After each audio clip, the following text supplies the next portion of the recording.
Hello friends, welcome to BG education channel. आज हम पढ़ने वाले हैं 2 नंबर या क्वेश्चन का पार्ट 6। इसके पहले हम लोग पार्ट 5 तक पढ़ चुके हैं। अगर वो आप नहीं देखे हैं तो प्लीज़ उसका लिंक मैं डिस्क्रिप्शन में दे दूंगा, जाकर पहले वो देख लीजिएगा, ठीक है। क्योंकि जितने भी पढ़ाए हैं वो सब इंपॉर्टेंट क्वेश्चन है। चलिए बिना टाइम वेस्ट किए बढ़ते हैं हम अपनी क्वेश्चन की तरफ। हमारा क्वेश्चन है कि उत्प्रेरक क्या है। तो देखिए उत्प्रेरक क्या है। उत्प्रेरक में बोलते हैं वह पदार्थ जो स्वयं रासायनिक अभिक्रिया में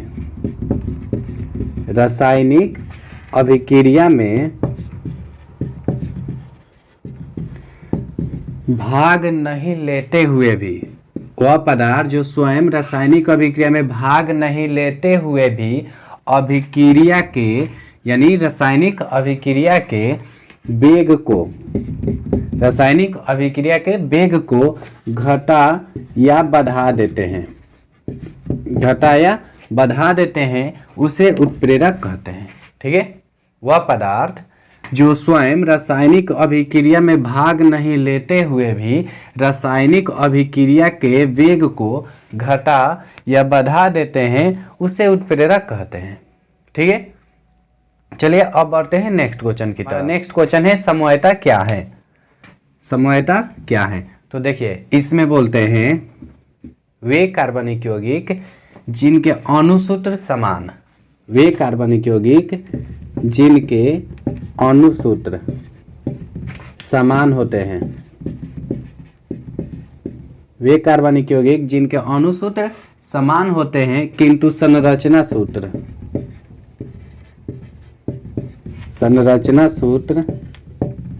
भिन्न भिन्न होते हैं।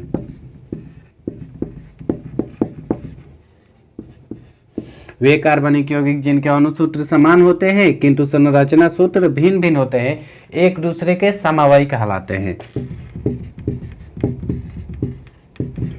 एक दूसरे के समवायी कहलाते हैं तथा यह घटना जो है समवायता कहलाता है, ठीक है। जैसे में देख लेते हैं, यहाँ पर जो है अगर कार्बन मानकर चले 5 गो ले लिए तो हाइड्रोजन हो जाएगा 12 गो, ठीक है। अगर यहाँ पे लेते हैं C5H12 तो इसका क्या होगा, अणुसूत्र जो है ये गो लिए हैं और इसका संरचना सूत्र क्या यहाँ पे बोला है ना, अणुसूत्र समान हो किंतु संरचना सूत्र भिन्न भिन्न हो, एक दूसरे के समवायी कहलाते हैं तथा यह घटना जो है समवायता कहलाता है। तो देख लेते हैं यहाँ से हम कितने प्रकार से बना सकते हैं। एक तो नॉर्मली ऐसे बना सकते हैं CH3 CH2 CH2 CH2 CH3। देखिए तो एक कार्बन 2 3 4 5 गो कार्बन हो गया, हाइड्रोजन 3 2 5 2 7 2 9 और 3 12 हो गया। एक प्रकार से ये बना दिए, चाहेंगे तो एक प्रकार से और बना सकते हैं ऐसे CH3 यहीं पर हम लिख सकते हैं ऐसे, ये हो गया CH2 CH2 CH3। चलिए इसको देख लेते हैं, नहीं ये कुछ ज़्यादा हो जा रहा है, 5 को कार्बन लेना है। ये हो गया CH3 1 2 3 4 और एक 5 को कार्बन हो गया। हाइड्रोजन की लेते हैं 3 4 3 7 2 9 और 3 12, इस प्रकार से भी बन गया। यानी देखिए अणुसूत्र एक ही है लेकिन इस सब का संरचना अलग अलग बनाना, नाम भी अलग अलग होगा। इसका नाम बोले तो 5 गो है तो इसका नाम हो जाएगा पेंटेन, और इसका नाम रखें तो इसका हो जाएगा 2 मेथिल ब्यूटेन। देखिए तो अणुसूत्र समान है किंतु संरचना सूत्र जो है अलग अलग है ना, तो यही हमारा क्या कहलाता है, समवायता, ठीक है। चलिए बढ़ते हैं नेक्स्ट क्वेश्चन की तरफ। सजातीय श्रेणी क्या है। तो देखिए सजातीय श्रेणी क्या है, बोलते हैं कि वे कार्बनिक यौगिक जिनमें सामान्य क्रियाशील समूह उपस्थित होते हैं, ठीक है। देखिए इसमें बोलेंगे कि वे कार्बनिक यौगिक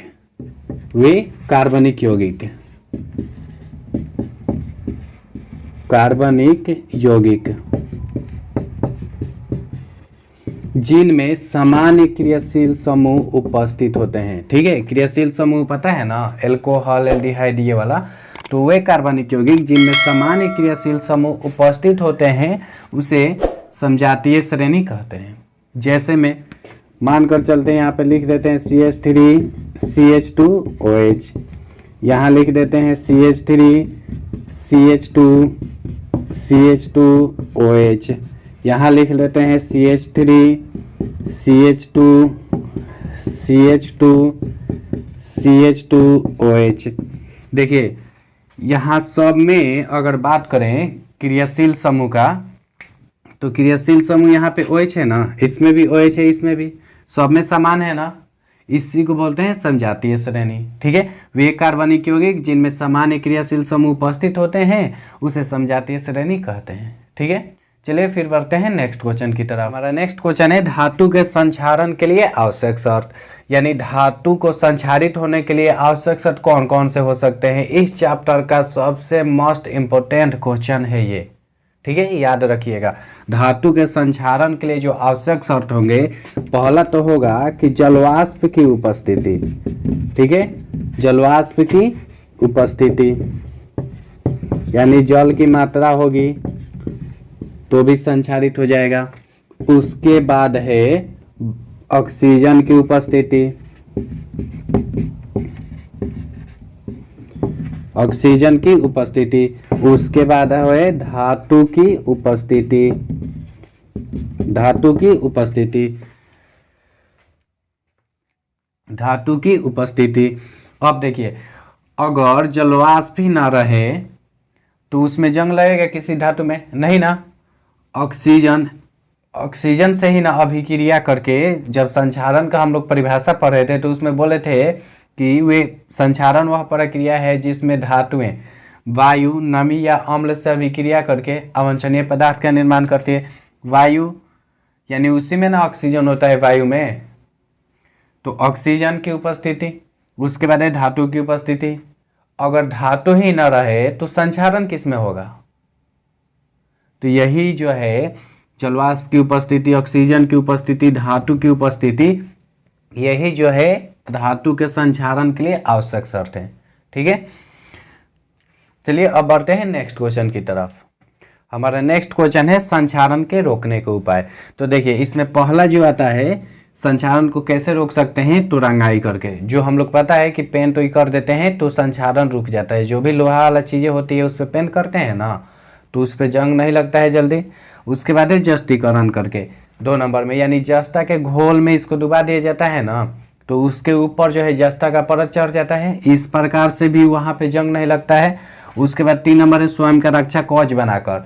अब देखिए, मानकर चलते हैं कि ये जो है कोई लोहे का रॉड है, इस पर उसी लोहे का किसी और लोहे की एक परत चढ़ा दी जाए तो अंदर वाला तो बच जाएगा ना, जो भी जंग लगेगा ऊपर वाला लग जाएगा। तो स्वयं की रक्षा कवच बनाकर तो अंदर वाला जो है वो सुरक्षित रह पाता है। उसके बाद है मिश्र धातु में परिवर्तित करके। इसमें देखिए क्या होता है, 4 नंबर जो है मिश्र धातु में परिवर्तित करके। तो इसमें देखिए क्या होता है, इसमें धातु या अधातु को आपस में मिला दिया जाता है। ठीक है, 2 या 2 से अधिक धातुओं को या अधातुओं को आपस में मिला दिया जाता है, जिससे संक्षारण रुक जाता है। ठीक है, ये हो गया संक्षारण के रोकने के उपाय। चलिए फिर बढ़ते हैं नेक्स्ट क्वेश्चन की तरफ। हमारा नेक्स्ट क्वेश्चन है आयनिक यौगिकों का गलनांक उच्च क्यों होता है? तो देखिए, आयनिक यौगिक जो होते हैं वो धन एवं ऋण आवेश युक्त आयनों से बने होते हैं। ठीक है, क्योंकि आयनिक यौगिक में धन और ऋण दोनों पाए जाते हैं। ठीक है, तो देखिए, आयनिक यौगिक जो होते हैं धन और ऋण और ऋण, ठीक है, आवेश युक्त आयनों से बने होते हैं। आवेश युक्त, आवेश युक्त आयनों से बने होते हैं। ठीक है, आयनिक यौगिक धन और ऋण आवेश युक्त आयनों से बने होते हैं। इस आयनों के बीच स्थिर विद्युत आकर्षण बल कार्य करता है। इस आयनों के बीच स्थिर विद्युत आकर्षण बल कार्य करता है। इस आकर्षण बल को, ये जो आकर्षण बल है ना, उसको, इस आकर्षण बल को कम करने के लिए, क्या चीज करने के लिए? कम करने के लिए अधिक ऊर्जा की आवश्यकता होती है। ठीक है, कम करने के लिए अधिक ऊर्जा की आवश्यकता होती है। ठीक है, अधिक ऊर्जा की आवश्यकता होती है। यही कारण है कि आयनिक यौगिकों का गलनांक जो है उच्च होता है। ठीक है, देखिए, आयनिक यौगिक धन और ऋण आवेश युक्त आयनों से बने होते हैं। ये आयन स्थिर विद्युत आकर्षण बल द्वारा काफी मजबूती से जुड़े होते हैं। इस आकर्षण बल को कम करने के लिए अधिक ऊर्जा की आवश्यकता होती है। यही कारण है कि आयनिक यौगिकों का गलनांक जो होता है उच्च होता है। ठीक है, चलिए आज जितने भी पढ़ाए हैं वो इम्पोर्टेंट क्वेश्चन था। ठीक है, ऐसे ही इम्पोर्टेंट क्वेश्चन के साथ फिर मिलते हैं नेक्स्ट वीडियो में।